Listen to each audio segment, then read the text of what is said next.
Hi Booktube and welcome to another video. It's Tuesday, it's Tag Tuesday. I didn't have a tag, but fortunately I've just watched Kelly over at Books I'm Not Reading, her Tag Tuesday video, which was the Booktuber Favourites Tag, and I was tagged by dint of being mentioned. Very nice of Kelly to consider me in esteemed company as a favourite booktuber of hers. So I'm slightly worried about this tag, because I haven't had much time to think about it, because I want to get this out on Tuesday. You know, your favourite booktubers, are you going to cause offence or worse by leaving certain people out? So here goes. So prompt 1, a booktuber you've watched the longest. Well, as I've mentioned before, I had a curious route into Booktube in that I was making videos about books anyway without ever knowing there was this thing called Booktube. And only when I discovered Booktube existed did I rapidly go around retitling and retagging my videos to suck them into the orbit of Booktube SEO. But I think the first 2 or 3 booktubers I watched, one was definitely Dane Cobain. I think he was called Dane Reads at that time, but he's rechristened it Dane Cobain. And Dane is a very cool guy. He doesn't just talk about books, he talks about cooking vegan food. He's a singer-songwriter, so he talks about and offers us footage of him singing or playing gigs. Also his cat, Biggie. And lots of diverse content. Actually, I'd say he's probably the most diverse booktuber that I know, but he was definitely one of the first. As was Beth Chat's Books, up there in the northwest of England. I think Preston. I really like her channel. And the other person was Eric Carl Anderson at Lonesome Reader, who I think was probably the person who, through watching a video of his, when I went to sort of look up a book I just read, I wanted to see what other people were thought of it. I think I found Eric, and that's when I was introduced to the concept of Booktube. So they're probably the 3 that I followed the longest. 2, a booktuber you just started watching. Well, that'd be Courtney Ferreter over in the US, self-styled Jewish mother. Reminded me to call my mother, which I have. So yes, I find her channel charming. 3, a booktuber you became friends with.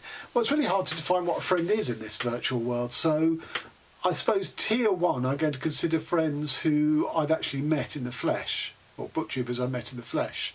So due to them coming over to London, I have met Jason over at Old Blues Chapter and Verse, and I've met Celia and Elizabeth, both from Norway. Celia as in self-titled channel, and Elizabeth of Bookish North. I'm just trying to think, have we met each other twice or just once over here? Can't remember.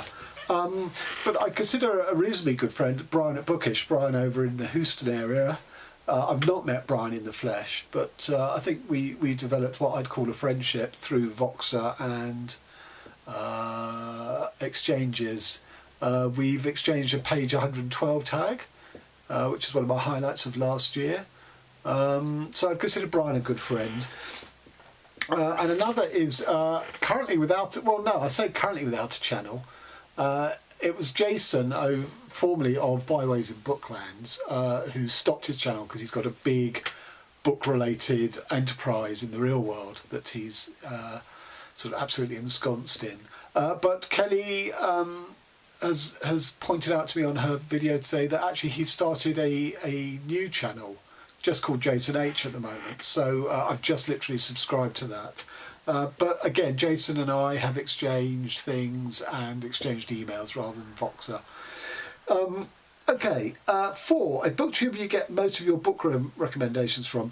Well, there are 2, specifically to the type of book I read. Leaf by Leaf, Chris recommends things right up my street. So next year I'm about to embark on my first ever Thomas T. Volman book, which has directly come from Chris.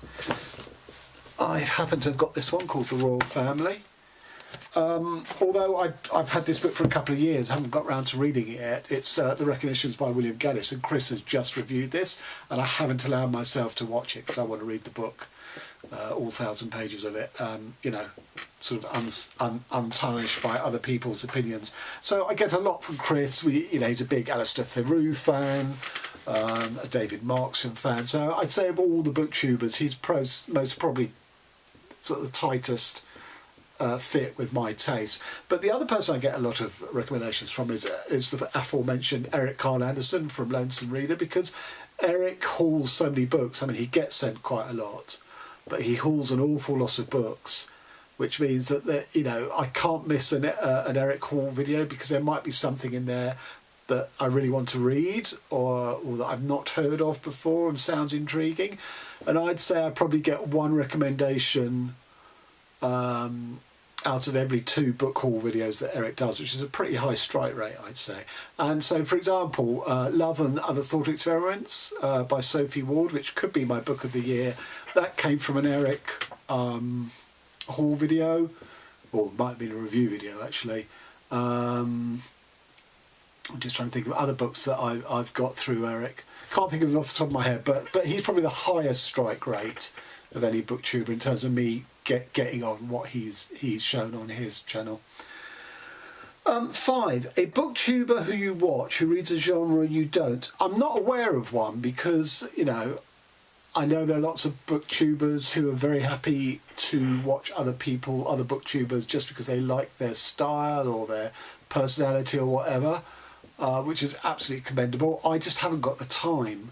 So if there's a booktuber talking about fantasy, no matter how amazing they are, I'm afraid I just don't have the time to commit to watch, you know, I'm mainly in for the books, really, for recommendations, for reviews, for insights, or from things picked from books in tag videos, all that sort of stuff that's going to turn me onto a book I wasn't aware of, or I dismissed. So I don't really watch a genre-specific booktuber who doesn't read the type of book that I'm interested in. Now, Roxy over at Rec Me Books and Stuff, or Rec Me BS for short, she is the best sort of strike rate in terms of non-fiction recommendations for me. Now, Roxy reads everything, every type of book, so she's not genre specific at all, but I find her non-fiction recommendations turn me on to books that I was unaware of. So Lost in Math by Sabine Hoffenstahler, brilliant non-fiction book I enjoyed this year. Last year was something like Meander, Something Explode, which is a book about writing, and writing in sort of non-conventional narrative forms. So as I say, I've just got loads of non-fiction recommendations from Roxy. So she's not quite what you'd call a genre that I don't read booktuber, but as I say, I get a lot of non-fiction from her. 6, a booktuber whose videos make you happy. This is a strange concept, because all booktube videos make me happy, otherwise I wouldn't watch them. Even the ones that annoy me because they're talking about a book I hated, that they love, or that they love which I hated, I still respond positively to that. I like the challenge. But personalities wise, I suppose there are certain booktubers who make me happy. They could be talking about, you know, any book that I have no interest in, but is vaguely in my genre, I suppose. So one of those is Todd the Librarian over in, forgive me Todd if I get the wrong southern state, Kentucky, I think. I know it's not Georgia, I know it's not Alabama, I think it's Kentucky. And the reason that Todd makes me happy is because he's very much an outdoors guy. Sort of works in the deepest countryside, and yeah, it's just such a sort of a fascinating insight into a lifestyle a million miles removed from my own that uniformly makes me happy. Now, the next booktuber who makes me happy is Doris over at Audi Books, and the reason Doris makes me happy is she has the best voice on BookTube. I could just listen to her voice all day. It's wonderful. The next is a couple of guides at the Codex Cantina, because I'm in awe how 2 people geographically and physically removed from one another can be so seamless in their work. Those guys, you know, put in a good turn. And finally, the next one who makes me happy is Infinite Text, Andrea, over in Toronto, I want to say, certainly in Canada. It's a bit odd, what I'm going to say, because the concept of happy. Andrea does the wonderful thing called the Death Shelf, where, like me, she's interested in all things mortality, and she has an ongoing project of reading books on the subject of death. And that makes me happy, bizarrely. And lastly, it's just Roz at Scally dandling around the books. I can't really put my finger on why she makes me happy, but she does. I think just she has the most charming manner, and always puts a smile on my face, even if she's not actually saying, you know, talking about funny books or whatever. 7, a booktube you'd love to do a buddy read. Well, I've fortunately had the good fortune to do buddy reads with quite a lot of the people I've mentioned here.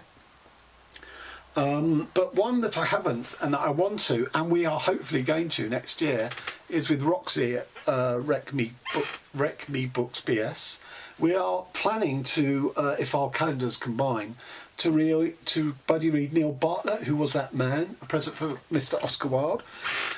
Excuse me. Now, Neil Bartlett is one of my favourite fiction authors anyway. I think this is his debut. He's a playwright and I think a poet as well, and a theatre designer. So he's not solely dedicated to writing fiction, which is why he doesn't write that many books that often. This is an extra. I have read this before, but you know, not for a long time. I want to reread it.